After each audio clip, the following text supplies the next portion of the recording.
So ఇలా ఎప్పుడైనా ఎవరైనా జాయింట్ పెయిన్స్ ఇబ్బందికరంగా ఉంటే డే టు డే లైఫ్ లో ఖచ్చితంగా ఒక కన్సల్టెంట్ ఆర్థోపెడిషియన్ ఎవరైనా కన్సల్ట్ అయ్యి వాళ్ళ ఫిజికల్ ఎగ్జామినేషన్ చేయించుకొని వాళ్ళ ప్రాపర్ గా క్లినికల్ హిస్టరీ అంతా చెప్పి అవసరమైతే కొన్ని బ్లడ్ టెస్ట్లు ఎక్స్రే ఎంఆర్ఐ చేయించుకొని అసలు ఏంటి రీజన్ అన్నది తెలుసుకొని దానికి తగ్గట్టు వాళ్ళ ఏజ్ కి తగ్గట్టు వాళ్ళకున్న ప్రాబ్లమ్ కి తగ్గట్టు సర్టెన్ డేస్ పెయిన్ కిల్లర్స్ వాడడం అవసరమైతే ఫిజియోథెరపీ ఐస్ థెరపీ లాంటివి చేసుకోవడం వాళ్ళకున్న ప్రాబ్లం బట్టి కొన్ని చేయకూడని పనులు అవాయిడ్ చేసుకుంటూ ఉంటే వాటికి ఒక పర్మనెంట్ సొల్యూషన్ అన్నది దొరుకుతుంది సార్ జాయింట్ పెయిన్స్ కి.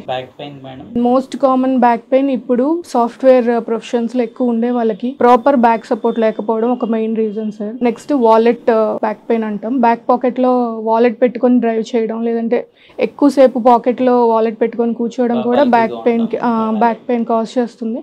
Along with shoes high heels లాంటివి లేదంటే హార్డ్ సోల్స్ వాడడం ప్రాపర్ స్ట్రెచింగ్ లేకుండా స్పోర్ట్స్ యాక్టివిటీస్ చేయడం అవన్నీ చేసినా కూడా బ్యాక్ పెయిన్ కామన్గా వస్తుంటుంది సార్.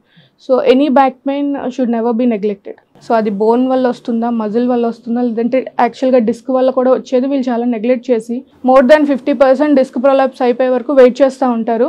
ఇంకొక రోజు సడన్గా నేను మంచం మీద నుంచి కూడా లెగలేకపోతున్నాను మేడం అనే స్టేజ్లో మన దగ్గరికి వస్తూ ఉంటారు. సర్జరీ స్టేజ్కి వచ్చిన తర్వాత మెడికల్ మేనేజ్మెంట్ అడుగుతూ ఉంటారు. వచ్చి మెడికల్ మేనేజ్మెంట్ ఎక్స్పెక్ట్ చేస్తే అలాంటి స్టేజ్లో మెడికల్ మేనేజ్మెంట్ కొంచెం కష్టం అవుతుంది సార్. యాక్చువల్లీ మెడిసిన్స్ ద్వారా తగ్గించడం అప్పుడు ఎపిడ్యూరల్ స్టెరాయిడ్స్ లేదంటే యాక్చువల్లీ కొంతమందికి డిస్కెక్టమీస్ కూడా చేయాల్సిన అవసరం వస్తూ ఉంటుంది యంగ్ పేషెంట్స్కి కూడా. Okay madam.